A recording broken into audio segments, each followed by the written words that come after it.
Good morning and welcome back. सुबह हो गई है, स्वागत है आप सभी का केदारनाथ वैली में। और आप में से बहुत सारे लोग बोलते हैं कि आप विदाउट मनी कर रहे हो तो दिखाते क्यों नहीं हो रात को जहाँ सोए थे। तो आपको दिखा दूँ, हम रात को यहाँ सोए थे। वैसे मैं एक यूट्यूबर के साथ उसके टेंट में सो सकता था, लेकिन इस गरीब की वजह से मुझे भी यहीं सोना पड़ा। और वही हरकत है इसकी, देखो बहुत गंदी वाली है।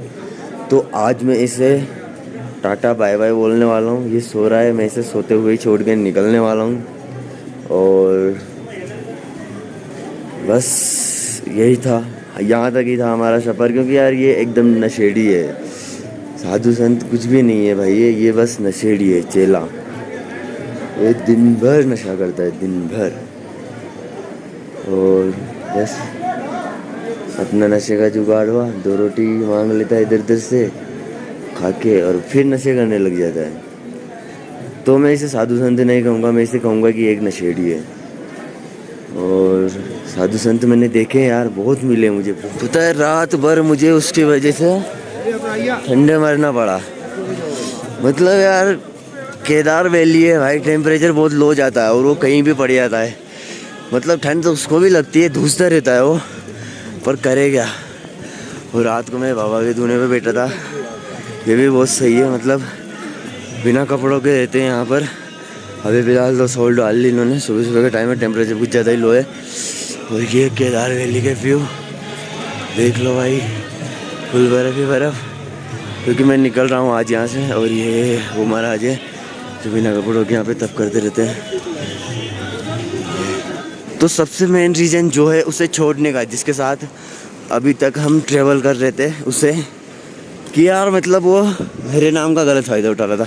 मतलब मेरे नाम से कि ये यूट्यूबर है, ऐसे कर रहा है, पैदल ट्रेवल कर रहा है और इसको पैसों की ज़रूरत है, ये सब करके पैसे लेता था वो लोगों से। और अपने गुल्लक में डाल के फिर नशे करता था वो भयंकर वाले। तो फिर मैंने उसे 1-2 बार समझाया, पर उसके समझ में नहीं आई। तो फिर मैंने अब डिसाइड कर लिया फाइनली कि इसके साथ ट्रैवल करना ही नहीं है, वरना भाई कहीं का नहीं छोड़ेगा भाई। मतलब थोड़ा बहुत सेल्फ रेस्पेक्ट वाली चीज़ होती तो होती है यार, बिल्कुल नहीं है इसके अंदर। ये देखो भाई केदार वैली फाइनल व्यू। इसके बाद आपको कोई दूसरी वैली दिखाई जाएगी। अब तो ना मेरे को क्या करना है, एक जगह देखनी है, वहाँ स्टे करना है जहाँ लाइट भी हो, सोने का हो थोड़ा अच्छा सा। तो एक रात तो मैं पूरी सोना चाहता हूँ। और उसके बाद वीडियोस काफ़ी सारी पड़ी है, एडिट करनी है, 4-5 वीडियो है। और फिर आगे की यात्रा करेंगे, जर्नी करेंगे। अभी की अगर बात करें तो अभी हम केदार वैली से निकल रहे हैं और जल्दी से जल्दी केदार वैली छोड़ देंगे। सीतापुर में खाना खाएंगे, वहाँ पे भंडारा है। वहाँ पे मतलब सीतापुर पहुँचेंगे ना हम, तब तक लंच का टाइम हो ही जाएगा। तो वहाँ पे लंच करेंगे आराम से और फिर आगे निकलेंगे रुद्रप्रयाग की साइड। ओके, ये पानी अभी मैंने इस नल में से भरा है। अभी आपको गंदा गंदा सा दिख रहा होगा, अभी तो साफ़ हो गया है। मतलब जैसे जैसे इसको टाइम मिलता है ना, ये बुलबुले उठ रहे हैं ना, एकदम ऐसा साफ़ हो जाता है। और जब नल में से भरते हो ना, तो देखने में ऐसा लगता है मतलब कि बहुत ही ज़्यादा गंदा हो। और जब आप फर्स्ट टाइम भरोगे ना, तो आपको लगेगा कि नहीं ये पीने का तो नहीं हो सकता। लेकिन आप देखो पूरा एकदम साफ़ हो गया। यही है कमाल पहाड़ों के पानी का।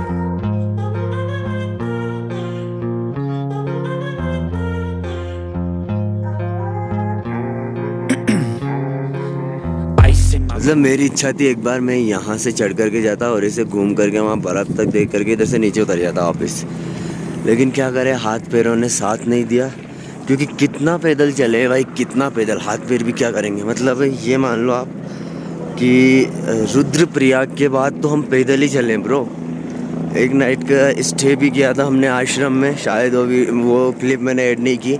क्योंकि देखो वो आश्रम स्पेशली साधु संतों के लिए था और उन्होंने मुझे स्टे करने को ले दिया वहाँ पर मेरे को ठंड भी ज़्यादा नहीं लगी थी और इतना सब कुछ दिया। और मतलब इच्छा तो थी मेरी भी कि वहाँ पर मैं क्लिप वगैरह रिकॉर्ड करूँ, पर मैंने उनसे पूछा नहीं था कि ऐसा ऐसा बात है, ऐसी ऐसी बात है, मैं यूट्यूबर हूँ या ऐसा कुछ।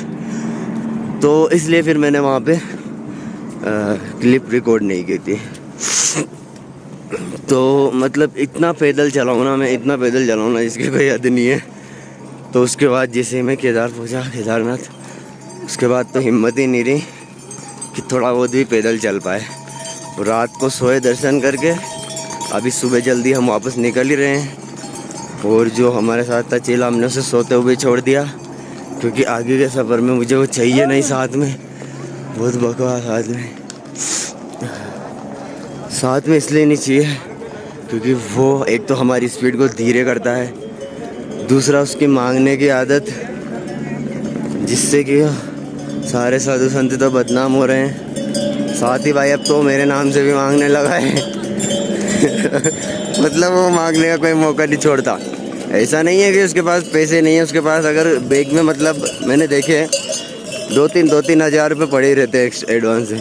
ज़्यादा बुरा तो मुझे तब लगा जब मैं इसके साइड में बैठा, मेरे सामने इसने 2 बार लोगों को बेवकूफ़ बना करके उनसे पैसे ले लिए। मतलब क्या है यार, ये आराम से कमा के खा सकता है भाई अगर वो चाहे तो। उसने जो भगवा कपड़े धारण किए हुए हैं वो बस इसलिए धारण किए हुए हैं ताकि उसका चुग्गा दाना पानी चलता रहे, वरना अध्यात्म नाम की उसमें कोई चीज़ नहीं है, जानता ही नहीं है वो कुछ। बकवास है सब। और ये यहाँ पे देख रहे हो, इस जगह पे यहाँ पर किसी साधु की कुटिया है 100%। साधु भाई ऐसे ही रहते हैं यहाँ पर गुफाओं में बना के, बहुत मुश्किल होता है उनको ढूंढना। और ब्रदर, अगर आप कभी केदार आते हो ना तो अपना स्टे का, रात को रुकने का और खाने वगैरह का अरेंजमेंट पहले देख लेना, वरना बाद में आपको बहुत दिक्कत होने वाली है। क्योंकि हम लोग तो यार चलो नहीं भी मिलता तब भी जैसे तैसे कर लेते हैं, बट आप लोग अगर फर्स्ट टाइम आ रहे हो और आप फैमिली के साथ हो तो आप फंस जाओगे बहुत बुरा वाला। चाय की दुकान की तरफ देखता हूँ, चाय पीने की इच्छा होती है, लेकिन भाई यहाँ की चाय का टेस्ट याद करके पीने की इच्छा ख़त्म हो जाती है। मतलब कुछ नहीं होता पानी के अलावा। और दूध तो जिसमें डालते ही नहीं है, दूध वाला पाउडर डालते हैं। इधर दूध होता ही नहीं है इनके पास, गाय वैसे नहीं होती तो पाउडर वाली चाय होती है, मतलब उसमें मज़ा नहीं आता। तो हमें वापस इन वादियों में घुसना है, नीचे उतरना है बिल्कुल। चलते हैं। ये देख रहे हो बर्फ़ की दीवार है पूरी। तो और रास्ता कुछ ऐसा है केदारनाथ तक जाने का, मतलब बहुत बुरा कीचड़ है। बहुत से लोग मुझे पूछते हैं कि भाई हेलीकॉप्टर से जाना बेस्ट है या फिर घोड़ा वोड़ा। तो देखो यार, घोड़े में फिसलने की बहुत रिस्क रहती है। मैंने कई लोगों को फिसल कर घोड़े के साथ धड़ाम से गिरते हुए देखा है। तो अगर आप हेलीकॉप्टर ले सकते हो तो हेलीकॉप्टर से जाओ, वरना आप पैदल जा सकते हो ना तो पैदल बेस्ट है, या फिर आप घोड़ा भी ले सकते हो, पर उसमें रिस्क आपका है।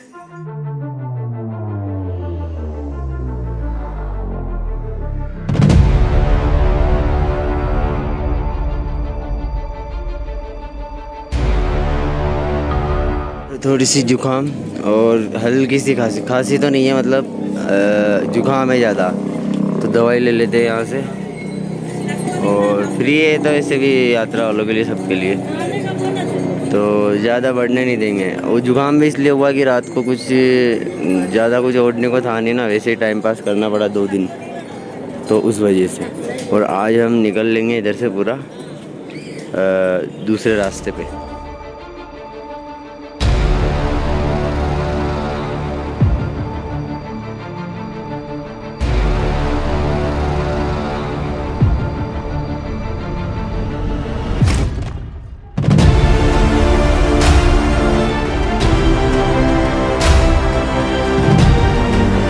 तो ये है गौरी कुंड, जिसके बारे में कहा जाता है कि गणेश जी का जन्म यहीं हुआ था। माता पार्वती ने गणेश जी को यहीं बनाया था, ऐसा कहा जाता है। मतलब अभी फ़िलहाल तो पब्लिक नहा रही है इधर फुल।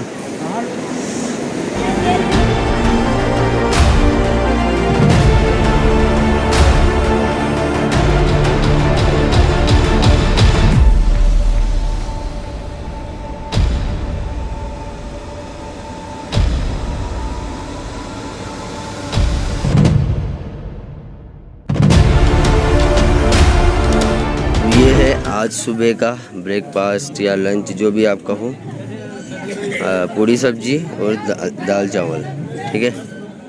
यहाँ पर चल रहा है ये, जब केदारनाथ आओगे ना तो आपको मतलब बहुत कम खाने के लिए, ऊपर जाओगे ना उसी टाइम आपको ऊपर ही खाने के लिए पैसे खर्च करने पड़ेंगे। बाकी गुप्त काशी से यहाँ तक सोनप्रयाग तक आपको शायद पैसे खर्च करने की ज़रूरत नहीं है खाने के लिए, क्योंकि भंडारे चल रहे और काफ़ी सही खाना होता है, टेस्टी होता है, बढ़िया होता है, हेल्दी होता है। दूध वगैरह भी मिल जाता है आपको यहाँ पे पीने के लिए।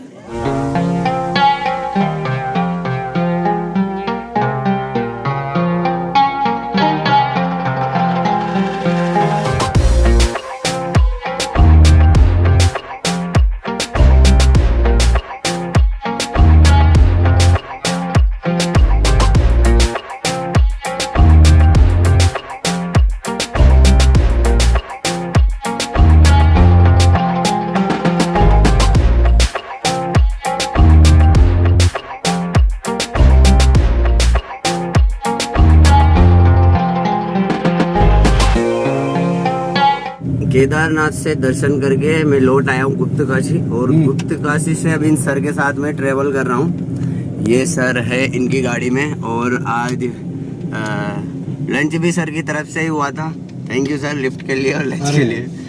और सर जा रहे ऊखीमठ, तो मेरे को भी वहीं जाना था, तो मैं भी सर के साथ जा रहा हूँ। ये मेरे को वहाँ तक छोड़ देंगे, उसके बाद मंदिर वगैरह आपको दिखाए जाएंगे। देखो बहुत ही कमाल का व्यू दिखाता हूँ। ये देखो अभी क्या सामने धुंध हो रही है, टाइम तो ज़्यादा नहीं हुआ है, 1-2 के आसपास है। और ये है गुप्त काशी, और जिस जगह मैं खड़ा हूँ ये है ऊखीमठ। मतलब पहले मैंने उस साइड से दिखाया था आपको गुप्त काशी से ऊखीमठ, और अब ऊखीमठ से मैं आपको गुप्त काशी दिखा रहा हूँ। दोनों आमने सामने, बीच में नदी है बस। और ये देखो पहाड़। मैं मंदिर जा रहा हूँ, मंदिर इधर ही है, लगभग यहाँ से 500 मीटर की दूरी पे। और वही मंदिर है जहाँ पर केदारनाथ बंद होने के बाद यहाँ लाया जाता है, और जहाँ पर केदारनाथ बाबा विराजमान रहते 6 महीने के लिए, फिर 6 महीने उधर चले जाते हैं। और ये इनके खेत है कुछ इस तरीके के, क्योंकि पहाड़ों में ना तो छोटे छोटे टुकड़े होते हैं, क्यारियाँ बनाई होती है छोटी छोटी, वही खेत है ये। नीचे भी है, ये पूरा आप देख सकते हो। ये रास्ता है नीचे से ऊपर चढ़ने का, पैदल वालों के लिए, घोड़े खच्चर वालों के लिए। और मैं उन सर के साथ आया हूँ, आपने देख ही लिया। ये है मंदिर, अभी हमें इधर से घूम के जाना होगा।